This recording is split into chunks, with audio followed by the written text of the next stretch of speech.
नमस्कार. श्री स्वामी समर्थ. थंडी इतकी वाढली आहे की सकाळी उठायचं मन तर अजिबात करत नाही. पण आता अद्विकाच्या पप्पांची नाईट चालू आहे आणि आता सकाळी ते येणार होते. म्हणलं नाश्त्याला काहीतरी असं चांगलं बनवावं लागेल. नाहीतर कधी-कधी मी नाश्ता स्किप करून डायरेक्ट जेवणच बनवते.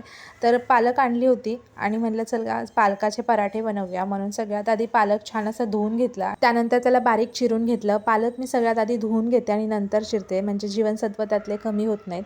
त्यानंतर पालक पाण्यामध्ये टाकून छान अशी एक उकळी येऊ दिली, म्हणजे थोडं सॉफ्ट होण्यासाठी. त्यानंतर मिक्सरच्या भांड्यामध्ये सगळा पालक काढून घेतला आणि त्याची छान अशी पेस्ट बनवून घेतली. त्याच मिक्सरच्या भांड्यामध्ये मिरची, अद्रक, लसूण टाकून घेतलं आणि त्याची पण छान पेस्ट बनवून घेतली. आता गव्हाचं पीठ घेतलं, 2 चमचे बेसन घेतलं. त्यानंतर पालकाची जी काही प्युरी बनवली होती ती त्याच्यामध्ये टाकली.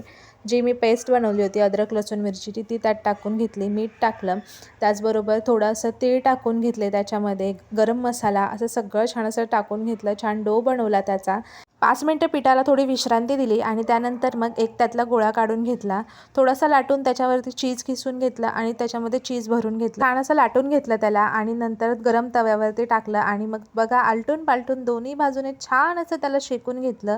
थोडंसं तूप टाकलं आणि वाह वाह! इतका छान आणि टेस्टी असा हा पराठा झाला होता. खूपच छान झाला होता. अद्विकाने कधी नव्हे ते हा पराठा खाल्ला होता आणि तिला खूप आवडला होता.